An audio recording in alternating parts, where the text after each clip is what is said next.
Did you have a lot of music in your house growing up? You know how teenagers can't wake up? They just can't Yeah. wake up. Well, my dad, we had a record player, and he would play James Brown, I Feel Good, as loud as he possibly could. I feel good. Na na na na na na na. I knew that I would. Oh my God. I was like, and to this day, if I hear it, I'm like, oh my God, it reminds me of having to go to school. So good. So good. Okay, today's guest is somebody I'm really excited about. One, because she was highly requested last season. Lots of people wanted me to talk to her, and I know why, because she's one of my favorite people and also a dear, dear, dear friend. She's an actress and a producer and a book club titan. She's coming to us from Tennessee. Both the street she grew up on is in Tennessee. Also, she's in Tennessee right now. So let's not wait any longer. Reese Witherspoon. Hi, Reese. Hi, Kerry. I'm so excited. Thank you for doing this. I've been up since 5 o'clock in the morning as I was so excited to talk to my friend. I want to start just with asking you your sexy alter ego name, also known as your porn name, because that is the name of your first pet and the street that you grew up on. Well, my first dog is Sarah. Oh, okay. And then the street I grew up on is Woodmont. Sarah Woodmont or Woodmount. Woodmont. Yes, we or could be in that Woodmount. zone. I love it. Sarah Wood. That's good. Sarah Wood for short. She would. I mean, okay. And what was Woodmont like? What was it like, that street? Like, my house faced the main street, but then there was like this little side road that was filled with kids. And all the moms and dads were about the same age and just kind of starting their careers. Did you ride bikes around the neighborhood? Oh my gosh, we were so free. Your bike was your freedom. And you protected your bike, you washed your bike, you took care of your bike. I added, streamers to my bike. I had Shocking. a basket on my bike. Of course you did. I had my brother's hand-me-down bike. So I always had my brother's hand-me-down clothes and hand-me-down bike. And my mother was very thrifty. She doesn't like me to say cheap, but she was thrifty. Yep. So did she transform it for you? Did she turn shorts into skirts or no? So did you have kind of a tomboy aesthetic then growing up? Kerry, I was the biggest tomboy. You were. I was such a tomboy. I was a tree climber. I picked up frogs. I loved bugs. I spent half of my life at a creek picking up crawdads and following a bunch of boys. And there were two or three little girls, but there were like 11 boys in our neighborhood. Wow. And so if you wanted to play, you had to play what the boys wanted to play. And what was the house like? Do you remember the house? Was it all one level? Did it have a couple floors? Yeah, our house was all one level, and it was an older house. I grew up in kind of a house built in the 1920s, and it was small, and we all shared bathrooms. Did you have your own room? I did have my own room, yeah. What was your room like? My room, well, this is going to be surprising, was filled with books. Not at all a shocker. Yeah. Such a nerd. I was just this little girl who was like obsessed with reading. My grandma was a first grade teacher, so she would pick us up after school. We'd go to her house, which was 5 minutes away from my parents' house, and she would read to me in all the different voices. And so I think that's what made me love reading, because she made it all come alive when she read aloud to me.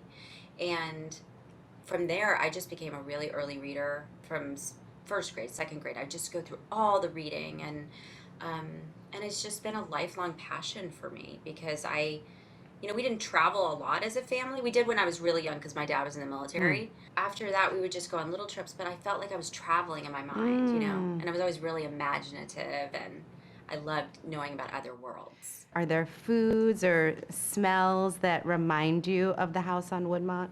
Oh my gosh. Tell me. I was just actually taking a walk today. It was like honeysuckle outside in the summer. There's this smell. And we used to eat the honeysuckle. We'd pop off the backs and eat the honeysuckle. Can you eat honeysuckle? You can eat the little sugary bits out the back. I grew up eating clover.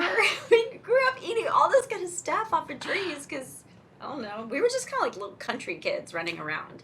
Even though Nashville's a city, it's very, it's country sort of like. It's funny for me to think of you as a tomboy and all that tomboy vibe. I mean, in some ways not, because you're so empowered and like you wear the pants, so it makes sense to me that you were wearing the cutoff shorts.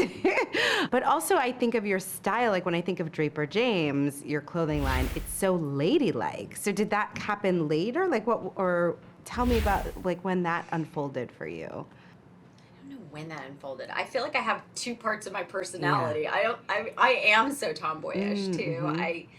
I love like going on adventures and bike rides, and walking through the woods is my happy place. Nature is my happy place. I'm so connected. And that was why it was so important for me to do the movie Wild, because I just feel like we don't see women in nature enough on film. I think that's and true. Women are so connected to nature, Yeah. you know? Yeah, I do. Were there recipes growing up other than eating dangerous vegetation in the woods? Were you also... Okay, my grandma Dorothea was the best cook. It was crazy. The meals, the preparation, the day long. She had like a real fryer. entertaining. Oh, she had chafing dishes. Well, she grew up kind of fancy. This was your mom's mom or your dad's mom? My dad's mom. Okay. Do you make any of those recipes from that grandma? Do you create that food and those scents and those memories in your home today? Oh, yeah. My grandma made this squash casserole that is so delicious. And if you have a whole bunch of extra squash, it's the best thing to do with it. Like layer it, kind of? Layer it like lasagna with a nice little kind of filling, like a cream filling, but you could do like coconut if you're, that vegan or something. And then breadcrumbs on the top and bake it, and it's delicious. Oh my God. I'll send you the recipe. Yes! Yes! I love that. It's in my book. Did you feel like you fit in with the neighborhood kids? Did you feel different? Like I always think it's interesting when people leave the place they're from. Did you always want to leave, or was that something a calling that happened later in life?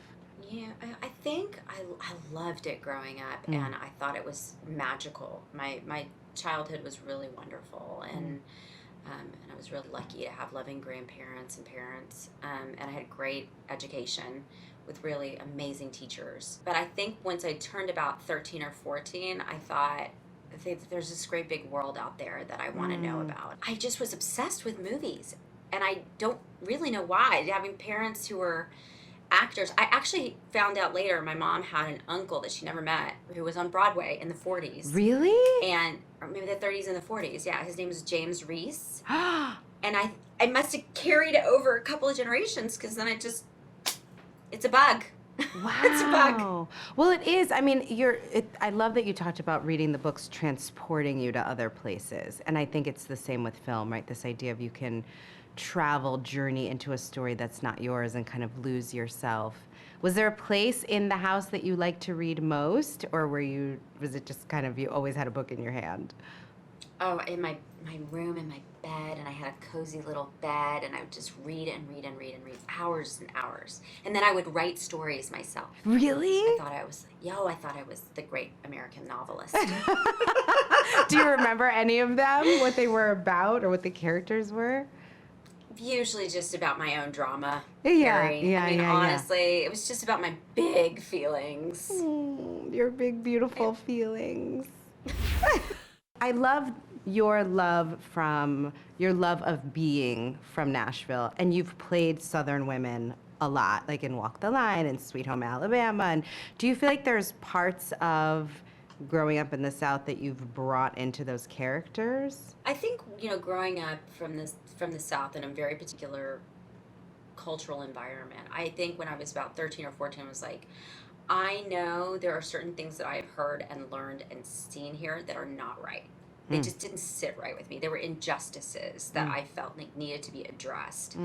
Racial inequality or gender inequalities that just really, or feelings about, LGBTQ things that we didn't know. Like, I didn't talk like that then, but I just felt this sense of, I know there's other ways that people process and talk about things and advocate for each other. And not that was the totality of my experience in the South. It was just one piece of it, but I did want to explore and meet like-minded people. So it was really good for me to go to New York and go to Los Angeles and travel to Africa and go to Europe. And I started to take all of that, the parts that I love about being a Southern woman, and have blended with the woman that I become and learned to be by reading and learning and listening. And but now that, you know, I come back to the South a lot. I think a lot of people you need to go out in the world and experience things, and it creates a great sense of compassion and empathy, and those are such important qualities in life. I always say travel's the antidote to every sort of ism or bigotry, you know, because we really are just separated by culture and socioeconomic experiences. And particularly a really defining thing for me was making a movie in Africa when I was 16 years old as an American teenager from the South. Wait, hold on. Wait, what was the movie? It was called A Far Off Place. Far Off Place. And where were you in Africa? I was in Zimbabwe and Namibia. Okay, so were you living on Woodmont when you got this job? Yes. And what was that like for you? It was just a complete culture shock for me. Yeah. And I went there, and it was like I had 5 months to acclimate, but I also absorbed so much about the way we think about things and stuff. Yeah, when you came back to Woodmont, do you have a sense that you saw Woodmont differently because you had been on the other side of the world? Oh my gosh, yes. And it was really hard for me to come back. When I went to India after college, I lived in India for a few months, and I remember coming back home, and you know, I went back to the apartment that I grew up in the Bronx because I was gonna try to be an actor. I was gonna be a starving artist, and so I lived with my parents, and I couldn't get comfortable. Like I had been on the other side of the world, and I had had all this freedom, and the world had gotten so big and so limitless that then to go back to that tiny pot where the seed was first planted was like, there's not enough room for my new roots. Like, I don't know how to be myself in this place with these people. Like, this is where I came home from the hospital to this house. I need to have something. I didn't even know what it was, but I just knew I had to get out again. Yes, that's so well articulated. That's exactly what it was like. And I think it's like the journey of an artist too, where you're like, yes, you have when that you start hunger. To go, oh, something new, something new, something new. So I've never asked you this before, but did you know about the June Cash role? Like, did you pursue that? How did you hear about that? Because it feels like that's one of those roles you were clearly meant to play, and I wonder how it happened.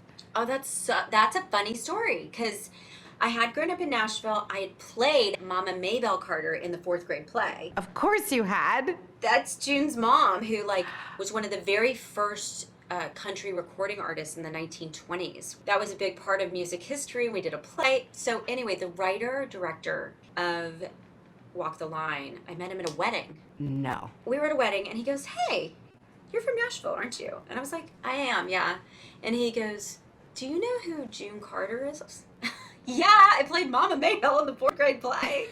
And he was like, "Are you serious?" I was like, "Oh yeah." And I know about Johnny and June, and that Johnny had a near-death experience, that he saw God, and then I was like, "No this, no that." I know where they live in Hendersonville, out on the lake. And he was like, "Are you kidding?" And I was like, "No."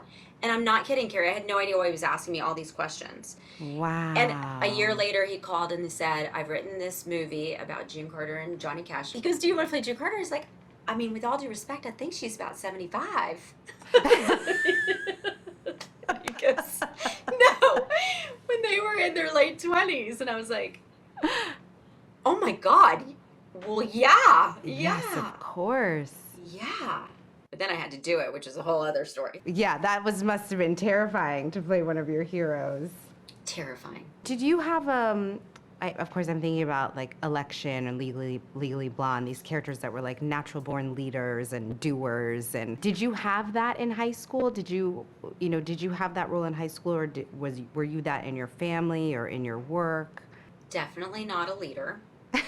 Really? If I was maybe an influencer, but maybe not always in the best way, Kerry. Oh. I would always have these like crazy harebrained schemes, like really practical jokes I wanted to play on people. No, I wasn't a leader. I wasn't like, I think people think like, oh, she was the head of student council because of Tracy Flick or something. Yes, totally. No. I love that you were a bit of a troublemaker. I'm a little bit of a troublemaker. Did you get in trouble, or did you get away with it because you're so charming and cute? No, I'd get in trouble. You I'd get did? in trouble. Girl, I was in trouble a lot. I was in trouble because I talked a lot. I'm sure you can imagine. You talked back to the teachers. Well, I just talked, and I had something sassy to say. All the time. And I had jokes. I just always had joke. Were you a bit of a class clown? Were you were you the center of attention kind of person? Were you a popular girl? Were you... Class clown, part life of the party. Yes, I see it. I see it. I always was having fun. Like, I was like never not having fun. I was like, this is boring. Let's do something fun. I know it'll be fun. I'll just bring disposable cameras to this boring class, and I'll just start taking pictures of everybody, and then I'd get in trouble, and I'd have to go to the principal, or I just can't. I love it. I was always... Is there a little bit of Busy Betty in there, your new Yes! children's book, which is named after your mom? So is Busy Betty kind of a amalgamation of you and your mom? Is she kind of a combination of you both? You know, it's really just me as a little girl. I had like so much energy, but I just thought the name Busy Betty was so cute. It and is I was really like, cute. oh, I'm going to name her after my mom because So my mom is just sweet. the cutest and the funniest and the sweetest, and she had to put up with me, so I might as well give her something. But I was just always thinking and dreaming and talking and blah, blah, blah, blah, blah, and scheming and doing and writing a play and throwing a circus in the backyard. And then we'd have a magic show, and then I'd sell barrettes out of my desk, and then I would get paint pen all over the desk and have to stay after school and get demerits. And I couldn't be contained. And I wanted to write a book about that little spirited child that is so magical in their thinking, but then also for the parents who don't know what to do with that child. With all that energy. Yeah, and there's a lot about it that's like, oh, that's how you direct play towards a bigger thing, you know, having different executive function ideology inside the book is really important to me. One of her mantras is focus to finish. Because I'm 46, Kerry, and I have to tell myself focus to finish. You do? I do. That's so surprising. I think that would be surprising to a lot of people because you're such an executor. You're so productive. You create so much magic in the world. You're so successful, and both by traditional standards and also by how you define success for yourself. So it's interesting for me to hear you say that you have a hard time focusing. I do. It's getting worse as I get older too. I just get really distracted by things that excite me, but maybe aren't on task. But that might be good, don't you think? I think it's why it's why I am who I am, because I'm like, Yes. wait, what about a children's book? Wait, let's make a TV show with Kerry Washington. Wait, I love that book. Let's go. I think that's part of your intellectual curiosity too, is that you are drawn toward exploring new ideas. Was there somebody on Woodmont who could do that for you, who could help you focus? Was there a teacher or a family member who was good at helping redirect you or sort of funnel your creativity into the right places? I have to say, probably in school, I had really good teachers. I had an amazing kindergarten teacher named Mrs. Wright, who I just had lunch with 2 weeks ago. No, really? And she's still at my school. And I was just asking her questions because I was, as I'm writing Busy Betty, I really want to kind of mine the truth and hear her thoughts about other spirited children or what she remembers. And she told me that I would skip rope during PE and I wouldn't talk to any of the kids, but I would just tell her that I was going to be Dolly Parton when I grew up, and could I sing her some Dolly Parton songs?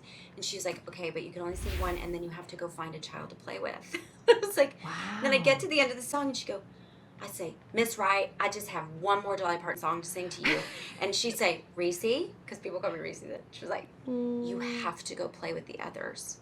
And she's like, maybe you can get them to play the Dolly Parton games. And then I'd come over and I'd do characters for her. And she'd go, why don't you tell the other kids the character you're playing? Reese, I have chills because that is what you do today.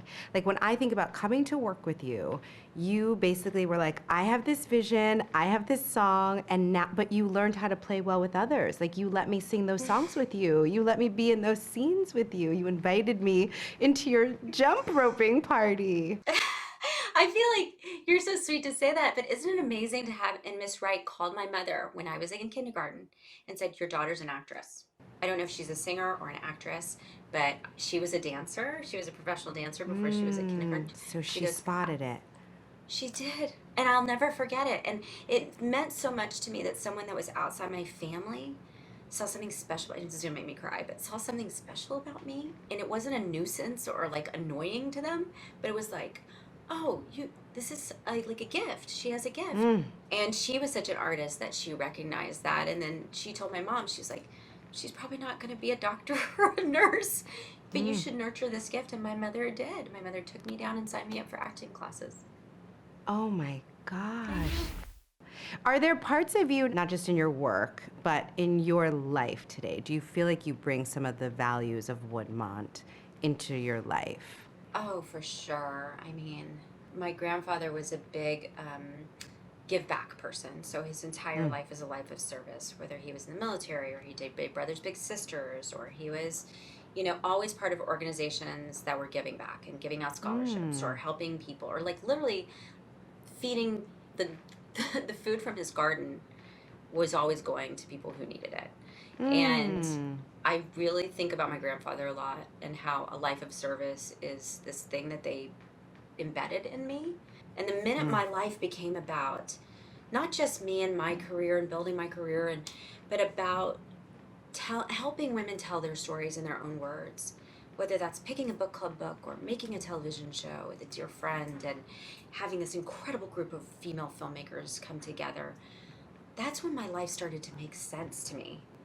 And I really credit my grandparents for that sense of purpose and what you can do for others. Yeah. It's beautiful because it aligns so well with what Mrs. Wright saw in terms of your, you know, your gift and how to figure out how to use your gift as service and not just for yourself.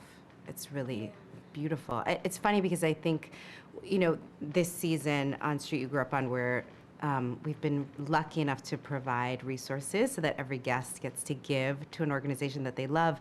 And it makes so much sense in talking to you that you would pick Step Up, because it is about transforming the lives of girls, like one girl at a time. Do you want to talk a little bit about what Step Up does and kind of what the money's going toward? Oh, thank you for saying that, and thank you for doing that. It's such a meaningful thing to be able to talk to people about what they're passionate about, and I am so passionate about Step Up. It's an organization that provides after-school activities and programs for young women, and it does everything from social media education to financial education, which is something I really think we need to talk to girls about money. How to save money, how to budget yourself, just those fundamental building blocks that can either make or break you at the beginning of your adult life. Just incredible programs that we're providing across the Nashville area, and thank you so much for supporting it. It means so much to me, and I know these girls are going to be thrilled to hear that Kerry Washington was part of it. You're always, So I mean, great. can I just say something? I've learned so much from you, Kerry. It makes me want to like tear up. I have this thing on my phone. You're gonna think this is very nerdy, but it's like 10, like I have this list of ways that I kind of live my life, you know, and when people ask me for good advice for young people, I try to really think about like what would be good advice. And one of the things that I've learned, two really amazing things I learned from you working on Little Fires Everywhere. First of all, the way you start your day and you say good morning to everybody makes everyone feel so seen and heard. I know this sounds like the smallest thing, but the way you say hello and you know everyone's name is, in my whole career, I've never seen anybody do that as graciously as you. So thank you for the gift of that. And then I also want to say, I've never met anybody who says no more graciously than you. You just have... That's really interesting. I've never heard that before. You have incredible respect for the ask, but you also have incredible boundaries about what you're willing to do. And I think it's really, I learned a lot from you about the way that you would receive things, but say that, thank you so much for that, but that's not for me. Oh, that's really interesting. Does that resonate with you at all? It does. It does. I was just thinking about, you know, how I learned that, because I was thinking, I feel like that is partly born out of my people pleasing, like partly born out of just really wanting, like the guilt of saying no. Because I have, as we all have, you know, you have to learn to say no in life. And I think for women in particular, to know that no is a complete sentence, that no is okay, that I get to have boundaries. I remember when Shonda Rhimes wrote A Year of Yes, I was like, I love this book so much. And she was like, you need to write The Year of No. And I was like, I do? This was the big thing I think that helps me, is remembering that when I say no, it actually leaves room for me to say yes to the things I do want to do, you know? That also is huge. Yes. I love that because it's actually an affirmative. It's like, no, it's actually you're making room for something for yourself, which is really important and valuable. Yeah. I just love that Earl and Val raised this beautiful, amazing woman. It's so amazing. Oh, you're so sweet. They're gonna love getting the Reese shout out. I want to ask you about speaking of shout outs, about 3 places in Nashville that you want to send love to.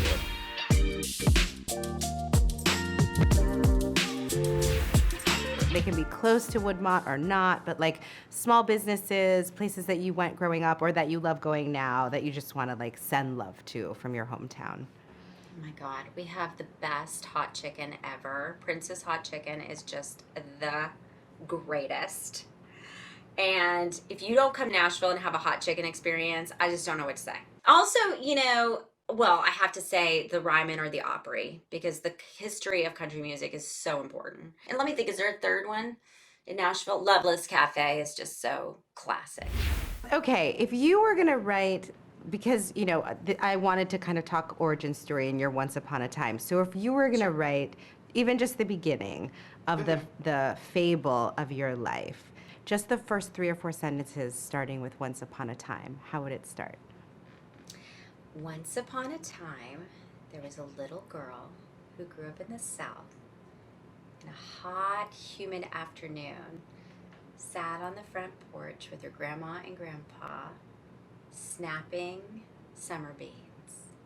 So good. We would snap beans all afternoon, and it felt like it took hours snapping beans for dinner. But she would just talk to me and tell me stories. She told me these crazy stories about how it was scandalous to wear a bathing suit at the swimming hole. And that her mother had taken her down to buy her a one-piece bathing suit, and it was the scandal of her town. So that troublemaker stuff was in your blood. That's probably my grandma was a troublemaker, and she didn't want me to know.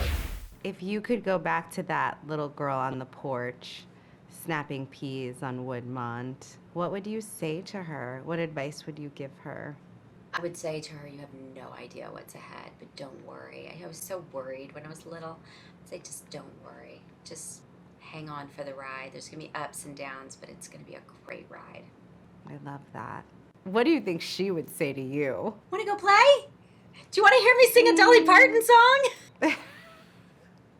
I love that. Oh, thank you for doing this. Thank you for sharing so much of your world and that time with us. This is so special. I'm really, really grateful for how generous you've been. Wow, I love you so much, and I love Earl, and I love Val, and I'm just so glad you're doing this. It's such a great idea, and I think you only made me cry twice, so there's that. Thank you so much. I love you, honey. Love you I'm so very, proud of very you, much. and everything you put in the world. It's so wonderful. Thanks, Reese. Go have a beautiful rest of your day. Thank you so much for joining us for that conversation. I really loved hearing Reese talk about the street she grew up on and really talk about the people who saw her, who were able to really see her gifts, and point her in the right direction. And I really loved being able to talk to somebody who has gone back home a couple of times, and to hear how when you go back to the street you grew up on, as you change, the street changes and what it means changes, and you get to evolve through that process. So thank you, Reese. Thank you for joining us. Thank all of you guys for joining us. Make sure you like and subscribe. Continue to let me know who you want to talk to. Reese was our guest today because you demanded it and we listened. So please keep doing that. We love having you, and we'll see you next time.